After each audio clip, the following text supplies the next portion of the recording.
Hello दोस्तों, आप सभी को हमारे इस YouTube channel super education classes में स्वागत है। और आप सभी को आप सभी के बीच हम क्लास 9 का वीकली टेस्ट का क्वेश्चन लेकर आए हैं, जो आप लोग को 29/6/2024 को पूछे जाएगी। चलिए तुम लोग बिना लेट किए हुए शुरू करते हैं। देखिए, आप लोग को क्लास 9 का है, सब्जेक्ट साइंस है। क्लास 9 का सब्जेक्ट आप लोग का साइंस है, क्लास 9 का है। ठीक है, चलिए शुरू करते हैं। फर्स्ट क्वेश्चन लेट किए हुए बोल रहा है क्या? फर्स्ट क्वेश्चन, विभिन्न दो पदार्थ के कणों का स्वस्थ मिलना कहलाता है। मतलब जब दो कण मिलते हैं तो उसको क्या कहते हैं? उसको कहते हैं विसरण। जब हम लोग का जो दो पदार्थ मिलता है उसको हम लोग कहते हैं विसरण। चलिए तो हम लोग बढ़ते हैं नेक्स्ट क्वेश्चन नंबर 2 पर। क्वेश्चन नंबर 2 आप लोग का बोल रहा है 0 डिग्री सेल्सियस पर जल की भौतिक अवस्था क्या होगी? देखिए, जब आप लोग का 0 डिग्री पर होगा, ये आप लोग का ठोस होगा। 0 डिग्री पर क्या होगा? तो ठोस होगा। चलिए तो हम लोग के साथ बढ़ते हैं आगे।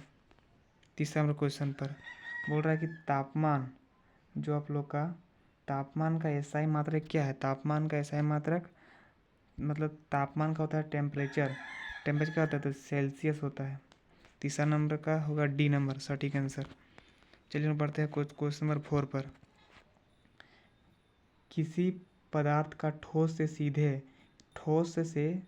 किसी पदार्थ का कहाँ चल गया कि किसी पदार्थ का ठोस से सीधे द्रव में परिवर्तन करना यानी सॉलिड डायरेक्ट लिक्विड, उसको क्या कहते हैं? उसको कहते हैं ऊर्ध्वपातन। जो आप लोग का ठोस से सीधे द्रव में परिवर्तन होता है उसको कहते हैं ऊर्ध्वपातन। ये आप लोग का एग्जाम में बहुत बार क्वेश्चन पूछ चुका है, इसको ये बहुत इंपॉर्टेंट भी है ये क्वेश्चन। चलिए हम इसके बाद आगे बढ़ते हैं क्वेश्चन नंबर 5 पर।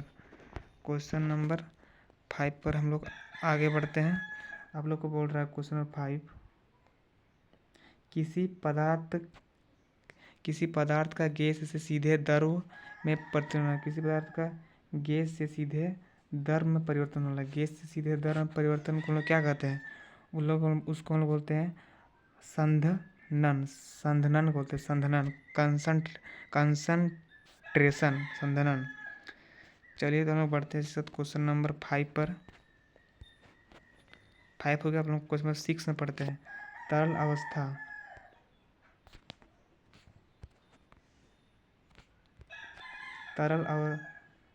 तरल अवस्था में परिवर्तन किए बिना ठोस अवस्था से गैस अवस्था में पदार्थ का रूपांतरण की प्रक्रिया कहलाती है।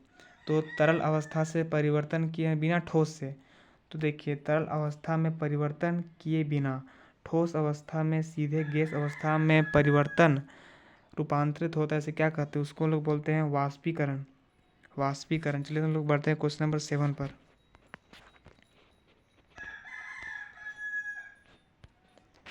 नंबर आप लोग का 7 बोल रहा है वायु में विद्यमान जल वाष्प की मात्रा को कहते हैं।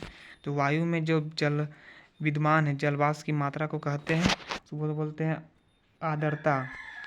चलिए तो क्वेश्चन नंबर 8 पर हम लोग बढ़ते हैं आगे। शुष्क बर्फ का अर्थ क्या है?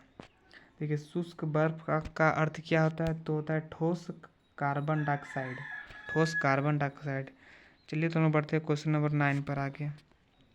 इनमें से कौन सा कथन सत्य है? 0 degree Celsius equal to 275 kelvin, ये सही है आप लोग का। चलिए तो question number 10 last MCQ question है, इसी तरह हम लोग आगे बढ़ते हैं। वाष्पीकरण की दर बढ़ाता है। जो वाष्पीकरण का दर बढ़ता है, कैसे बढ़ता है? तो सतह का क्षेत्रफल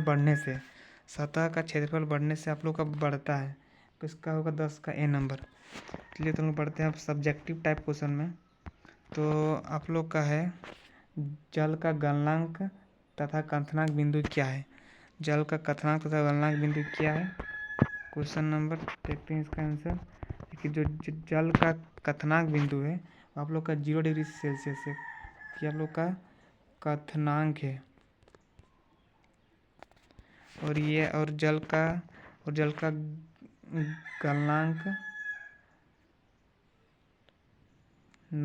आप लोग का 100 डिग्री सेल्सियस, ये आप लोग का फर्स्ट नंबर का आंसर है और ये आप लोग का दूसरा नंबर का आंसर है।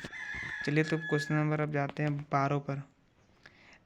निम्नलिखित पदार्थ और उनके कणों के बीच बढ़ते हुए आकर्षण बल के अनुसार विशिष्ट जल, चीनी और ऑक्सीजन, मतलब जल, चीनी और ऑक्सीजन में आकर्षण बल को बढ़ते क्रम बताना है।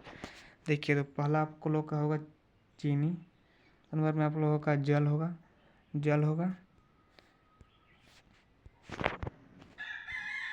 और तीसरा नंबर का आप लोगों का ऑक्सीजन होगा। इसको पहला में चीनी है, दूसरा में जल और तीसरा में ऑक्सीजन है।